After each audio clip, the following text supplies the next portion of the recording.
Have you been trying to sell to companies and you've not been able to find the decision makers? In our previous video, we talked to you about how to find the decision makers, and in this video, I'm going to show you the next thing to do when you've been able to identify the decision makers. This will help you close sales faster and be able to get a lot of sales through companies and close sales at a much bigger level. My name is Iyore. I've trained thousands of salespeople across several countries: Nigeria, Ghana, USA, UAE, Rwanda. I'm an author of several books and resources on sales, and I'm featured on several platforms to talk about successful selling. I worked in an organization where I was going to target to sell to 20 high net worth individuals, and I was able to bring in 21 high net worth individuals to my organization in a single month. I also participated in a sales competition where I won, and I was sent for the World Cup for an all-expense paid trip. I moved to another organization where I was able to open my portfolio by over 100% in just 11 months. I'm CEO for Ultravantage, and my specialty is in sales force management. This means work with CEOs, team leads, to help them optimize their sales results and help them get results faster and in record time. So let's go on into today's subject. Mastering stakeholder management. Now, I'm amazed the number of times I come across people who do B2B or who are trying to sell to companies, whether they're trying to sell to cooperatives or they want to get to close sales in bulk, but they don't realize the importance and the role of stakeholder management. Now, a lot of times, selling is scientific. This means that you can't afford to leave things to chance. You want to make sure that to a very large extent, you have direct influence over the process, such that if you were not there, things would not have gone through. If whether or not you take steps and sales comes in, that is not the best kind of results. The best kind of results is the kind of result that happens because you took particular steps. That means some pressure was put on the system to bring out some fruits. Now, I'm saying this because, sometimes somebody has an annual renewal. Maybe the person says, I'm an IT company, and this company, the people I'm prospecting, they renew their subscription, or an insurance company, they renew their insurance policy every year.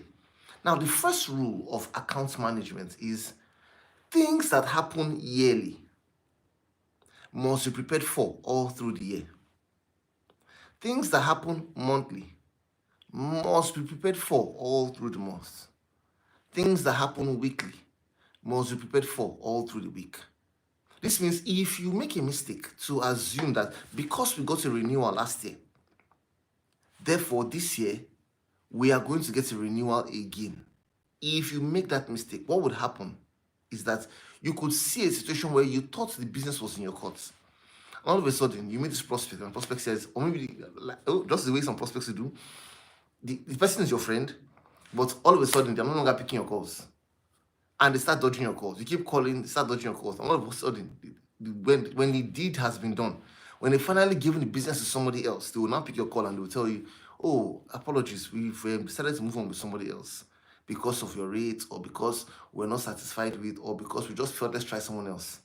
The point is that can be avoided if you practice stakeholder management the right way, if you prepare all through the year for this activity that happens once a year, and all through the month and all through the week, as the case may be, like I mentioned earlier. Now, how do you prepare all through the year? After identifying the stakeholders, the next thing you want to do is you want to make sure that you build rapport with each stakeholder. Now, in fact, before I talk about building rapport, maybe I should even say this first. You can't build rapport if you don't have meetings with these people. So this means I've identified the stakeholders. There are 3. Maybe there are 2, or maybe there are even 5. What is my visitation plan for these people? What is the plan to touch base with these people all through the year? Am I going to be touching base bi-monthly? Am I going to be touching base monthly? What is the basis, and what will be the basis of me touching base? Because you cannot start someone's office for no reason. So first of all, come up with a plan. Decide. I'm going to build. I need to touch base with these people every week or every month or bi-monthly. But the minimum you should plan to do this, please, to make it more effective, the minimum is a quarterly visit. The minimum is a quarterly visit, the minimum. Now, why a quarterly visit? Because at least every quarter you can have a basis upon which you're visiting. Oh, Mr. Prospect, every quarter we visit all our clients just to check in and make sure that they are enjoying our services to the maximum. So can I have an idea from you what you're currently enjoying from a product or service? Or can I have one or two ways a product or service has helped you so far so that I can be able to give management some feedback? You see, what am I trying to do? I'm trying to give you reasons why. I'm trying to sell a reason to you for me come to visit you, or me come to have a meeting with you. Because I need to have meetings with all the stakeholders. Some sales people, they sit in the office most of the time. This, I tell people, this is the reason why, this is an excuse why you should go out all the time. This is a good reason to go out all the time. It's not every time you're going out because of new business. Sometimes, of course, I believe you should go out every time for new business. But my point is that when you go out for new business, all the existing clients you have, or all the prospects you're trying to find all the stakeholders in, or where you're trying to find all the stakeholders, those people who are in the same location with your prospecting, make sure you check on them. If I'm prospecting clients, maybe in a VI, for example, VI location here in Lagos, I want to make sure that if I'm on Adeola Adeku Street, are there people who I'm currently managing their relationships with Adeola Adeku, existing clients? Or are there prospects who I'm trying to identify the stakeholders, and I've met with one or two, and I need to meet with some others? I want to also stop by and have those engagements at that time. Now, prospects are not the same. There are some prospects, before you even come in, you need to book an appointment ahead of time and let them know that, hey, you'll be coming in, please confirm it to be available. There are some, you don't need to do that. You just need to step in and show your face to be able to engage them. Now, you don't have to meet with the same person all the time, but the point is making sure that if I meet with you today, when I come next time, hopefully I want to meet with somebody else among the stakeholders, or I don't mind if I have to meet with you again. But the more people don't do business with you because you're good. They do business with you because they remember you. So you want to make sure that you're remembered. You want to be top of mind. So that the moment you get there, you see, I was talking to one of my coaching clients yesterday, and there's something she said that really touched me. She's doing remarkably well. I'm so proud of her. She said, and she gets some good results. She said to me, I asked her for her call plan for the week. I said, okay, have you sent me your call plan? Let me see what your plans are for this week. Because we're coaching her personally. Can I see what your plans are this week in terms of your meetings or your appointments? And she said to me, she says, oh, I'm going to send it in. But in fact, my next session, I need to tell you something. I've seen the importance of going out. Because she has seen how, by going out often, she has stumbled on opportunities. And she's been able to see, meet this person who knows this person, who knows that person. That kind of connection, which is so important. Money is exchanging hands every day. Billions are exchanging hands every day. It's only when you go out you can intercept the money. That's what you see. You will not intercept the money when you're in your office. You will only intercept the money when you're in your prospect's office or while you're prospecting or when you're going out. It's outside. The money is outside. It's not inside. It's outside. So the more you go out, the more you meet with stakeholders, the better you will be in a position to be able to get all the resources your way. Now, another thought I want to also let you know is that when you have these meetings now to the rapport building is critical. There's a difference between relationship and rapport. Some people think that because they go out to meet a prospect or a stakeholder, every time they go there, they are so jovial, they laugh together, they drink coffee, whatever it is, they think that that's rapport building. That's not enough.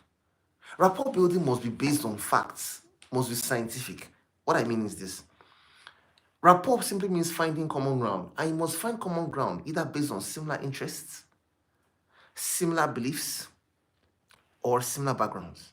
Similar interests in terms of hobbies, likes, things you enjoy doing. Similar beliefs in terms of core values, things you believe in, that you stand by. Similar background in terms of where you grew up, the kind of school you attended, your family size. All this information is what helps you build a connection with others. Of course, you want to stay away from conversations like religion, sexual matters, politics, gender-based issues, sports. You want to stay away from those conversations because those conversations have strong emotional connections to them. And when people change their sports, their religion, their beliefs on gender issues, they automatically change their friends. So because you're also looking at a long-term relationship, you don't want to do something that, hey, it's just for the short term. And all of a sudden, somebody else comes into the picture and takes you out because the person had a better rapport with your clients.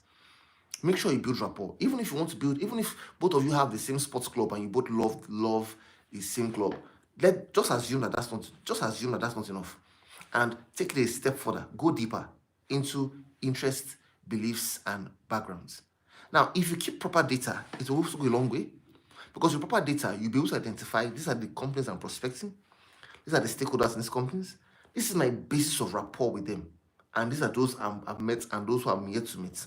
You see, that's where you clearly know where you are in your stakeholder management, in your relationship management. Please build these relationships properly. Find out when their birthdays are, their anniversaries are, how many kids they have, when their kids are going back to school. Get them a gift. Do what you have to do to get this relationship strong, because they will determine whether or not you'll be closing the sale in a big way. Thanks so much for watching today's video. If you haven't liked this next video, please like this next. If you haven't watched this next video, please watch the next video. If you haven't subscribed, please subscribe here as well. Please like this video. Please share with others. I look forward to seeing you in the next video. Thanks so much for watching. I'll talk to you soon.